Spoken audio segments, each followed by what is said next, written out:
تو سب سے بڑی جمہوری ملک یا آبادی کے لحاظ سے جو جمہوریت ہے دنیا میں، وہ بلا شبہ انڈیا کی ہے یا ہندوستان کی ہے، بھارت کی ہے۔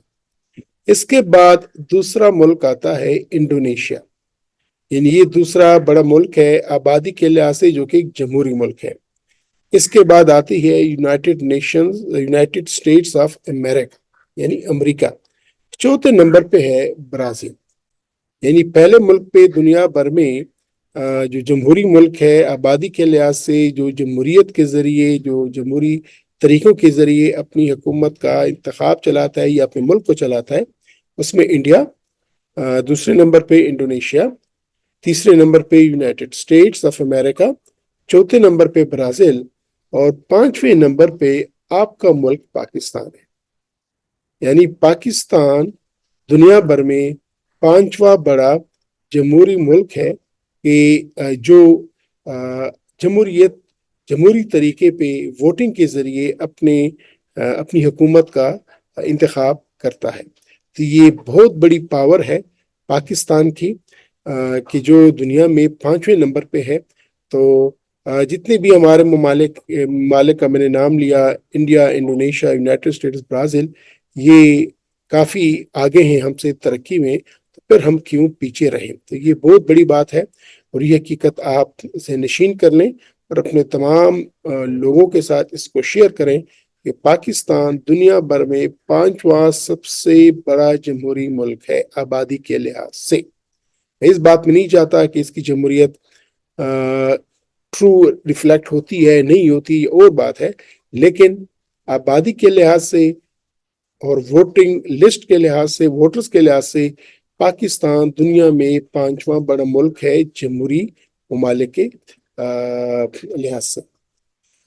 2013 میں جو پاکستان کی جو ووٹنگ لسٹ تھی یا ووٹرز کی جو لسٹ تھی، یا جتنے لوگ ووٹ دینے کے اہل تھے، یعنی جن کی عمریں 18 سال سے زیادہ تھی، وہ تھی 8 کروڑ اور تقریباً 62 لاکھ، یعنی 8 کروڑ 62 لاکھ لوگ ووٹرز لسٹ تھی 2013 میں۔ 2018 میں یہ بنی 10 کروڑ 60 لاکھ، تقریباً 2 کروڑ کا اضافہ ہوا، اور 2024 میں یہ جو ووٹرز لسٹ تھے، یہ جو لوگ ووٹرز ڈال سکتے تھے، وہ تھے 12 کروڑ 85 لاکھ یا 12 کروڑ 86 لاکھ۔ تو یہ پوائنٹ کہ الحمدللہ یہ تقریباً کوئی 10-11 سال میں کوئی 4 کروڑ لوگوں کا اضافہ ہوا ہے ووٹرز لسٹ میں، جو کہ ووٹ ڈالتے ہیں۔ پاکستان کی آبادی ہے 24 کروڑ 14 لاکھ یا 15 لاکھ، اور اس میں سے 12 کروڑ 85 یا 86 لاکھ بول لیں، یہ ہے ووٹرز لسٹ، اور یہ بنتا ہے تقریباً کوئی 53%، 53%۔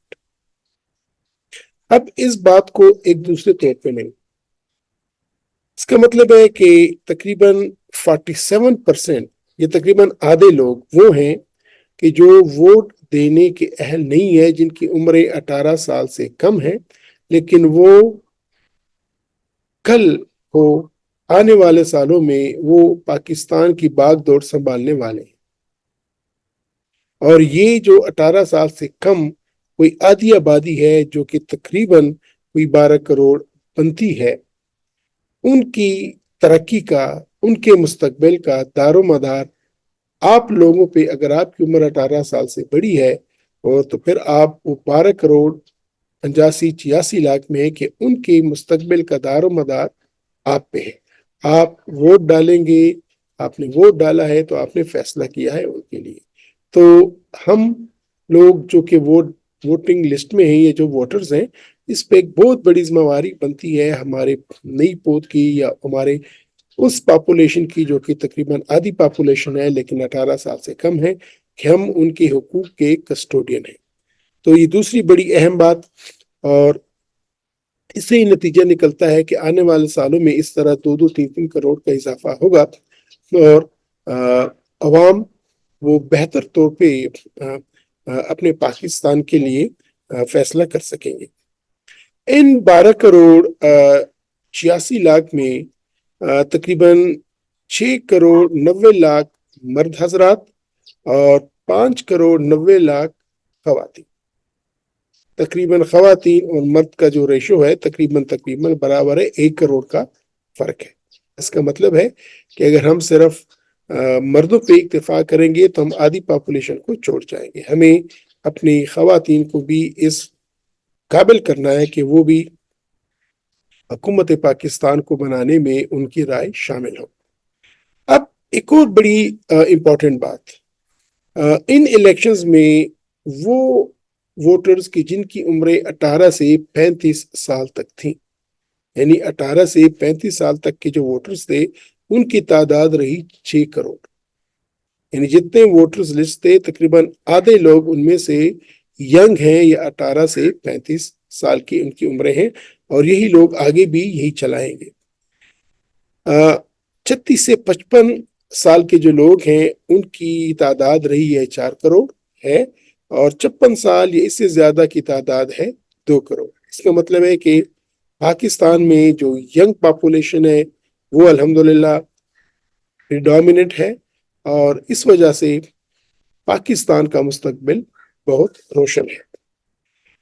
اس فافن کے ہی رپورٹس کے مطابق جو ووٹ ٹو پاپولیشن ریشو ہے، یعنی جتنی پاپولیشن ہے اتنے کتنے ووٹرز ہیں، تو پنجاب میں یہ ہے 57%، یعنی 7 کروڑ 23 لاکھ ووٹرز ہے پنجاب میں. کے پی کے دوسرے نمبر پہ آتا ہے، اور یہاں پہ ہے یہ ووٹرز لسٹ 53%، یعنی 7 کروڑ 23 لاکھ. سندھ میں ہے یہ آدھی 50%، یعنی 2 کروڑ 66 لاکھ. جبکہ بلوچستان میں جو ووٹرز لسٹ ہے، جو ووٹ دینے کے قابل ہیں، وہ ووٹ ٹو پاپولیشن ریشو ہے 36%، جو کہ 53 لاکھ بنتی ہے. اور اسلام آباد میں یہ ووٹرز کی تعداد رہی ہے 10 لاکھ.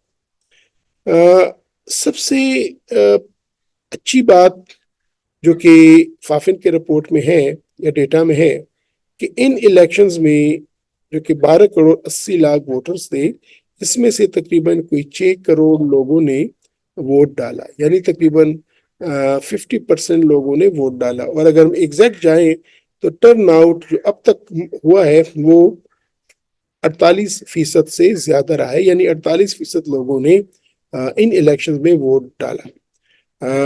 اگر ہم اس ریشو کا مقابلہ کریں پچھلے سالوں کے الیکشن سے، جو 2008 کے الیکشنز تھے اس میں یہ ٹرن آؤٹ تھا 42%، جبکہ 2013 کے الیکشنز میں یہ تھا 44%، 44%، اور 2018 میں تھا 55%، جو کہ زیادہ تھا. میں اس بات میں نہیں چاہوں گا کہ بھی یہ کیوں تھوڑا سا نیچے چلا گیا ہے، یہ 48% کیوں آ گیا ہے. اس کی بڑی وجوہات ہوں گی، بہت ریزنس ہوں گے، وہ پھر ایک پولیٹیکل ڈسکشن ہو جائے گی. لیکن پوائنٹ یہ ہے کہ جو ہمارے جو میں نے آپ کو نام گنوائے کہ جو بڑی بڑی جمہوریتیں ہیں، India, Indonesia, United States, Brazil, یا اور بھی جو جمہوری ممالک ہیں دنیا میں، وہاں پہ یہ ٹرن آؤٹ کافی زیادہ ہوتا ہے، تقریباً کوئی 70-80% ہوتا ہے. تو ایز اے نیشن ہمیں یہ کوشش کرنی چاہیے اور ہمیں یہ ارادہ کرنا چاہیے کہ انشاءاللہ جب 2029 کے الیکشنز ہوں گے آج سے 5 سال بعد، تو ہمارا یہ ریشو کم از کم کوئی 60 سے 70% یا آئیڈیلی 80% تک ہونا چاہیے. نہیں کہہ سکتا کہ ہماری زندگی ہوگی کہ نہیں ہوگی، لیکن خواہش میری یہ ہے کہ آئندہ الیکشن میں یہ 60% سے زیادہ اور آئیڈیلی 80% ہونا چاہیے. اب ایک اور بات کہ تقریباً یہ جو جتنے پولنگ سٹیشنز تھے، اس میں سے جو خواتین حضرات نے ووٹ ڈالا، جو کم سے کم ووٹ ڈالا ہے وہ ہے 10%. زیادہ بھی خواتین نے ووٹ ڈالا ہے، لیکن کم سے کم جو رہا ہے وہ 10% سے نیچے نہیں رہا. اس کا مطلب یہ ہے کہ ہمارے خواتین بھی الحمدللہ اس پولیٹیکل ایکٹیویٹی کا حصہ رہی ہیں، اور دیٹس ونڈرفل، اور ہمیں اس بات کو انکریج کرنا چاہیے.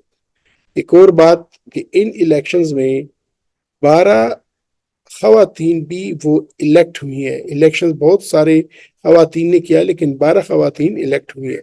آپ کو یاد دلا دوں کہ جب الیکشنز ہوتے ہیں تو مخصوص سیٹیں ہوتی ہیں، اور اس کے بعد پھر وہ مخصوص سیٹیں 10% وومینیارٹی کی ہوتی ہیں، اور 60 ہیں کہ 70 ہیں سیٹیں ہیں وہ ہیں کہ جو خواتین کے لیے مخصوص ہوتی ہیں۔ الحمدللہ 12 خواتین یہ الیکٹ ہوئی ہیں جنرل الیکشنز میں۔ تو ویورز، یہ کچھ ڈیٹا ہے کہ جو ہمیں یہ بتاتا ہے کہ ایز اے نیشن ہماری کیا پاور ہے۔ ہماری مین پاور ہے ہماری پاپولیشن، اور اس میں ہمارا ینگ پورشن یا جو جوان طبقہ ہے وہ پری ڈومینیٹ کر رہا ہے۔ اور دوسری بات یہ کہ تقریباً ہر الیکشنز میں ہم آدھے ووٹرز وہ ووٹ ڈالتے ہیں، اپنی رائے کا استعمال کرتے ہیں، حق رائے دہی استعمال کرتے ہیں۔ میرے خیال میں ہمیں اس بات کو انکریج کرنا چاہیے، اور آئندہ الیکشنز میں ہمیں یہ تعداد بڑھانی چاہیے۔ الحمدللہ جو مین پاور ہے وہ یہ ہے کہ ہمارے لوگ وہ بلیو کرتے ہیں ایک پولیٹیکل سسٹم پہ، پولیٹیکل ایکٹیویٹی پہ، اور میرا خیال ہے کہ انشاءاللہ جیسے جیسے یہ مزید سائیکلز چلیں گے، مزید لوگ انوالو ہوں گے، یہ اندازہ ہوگا کہ ہم جو چاہتے ہیں اسی کا ریفلیکشن ہوتا ہے ہماری یہ پولیٹیکل ایکٹیویٹی۔ تو مائی ویورز، میری کوشش اس ویلاگ میں یہ رہی کہ میں آپ کو بتاؤں کہ جو حقائق ہیں، جو ڈیٹا ہے، جو ہماری مین پاور ہے ایز اے نیشن، ہمیں ان کو نہیں بھولنا چاہیے، اور ہمیں اپنی پاورز کو، اپنی مین جو ہمارے پازیٹیو ایسپیکٹس ہیں ہمارے نیشن، ان کو بروئے کار لاتے ہوئے ہمیں اپنے ملک کے لیے اپنا رول ادا کرنا چاہیے۔ یہ پولیٹیکل ایکٹیویٹی کا حصہ بننا، اپنی اوپینین کا اظہار کرنا، اپنے انوالو ہونا، یہ بھی بہت بڑا قومی فریضہ ہوتا ہے، اور ہمیں یہ فریضہ ہر حال میں، ہر طور پہ ادا کرنا چاہیے۔ اجازت چاہتا ہوں، اپنا خیال رکھیے گا۔ خدا حافظ۔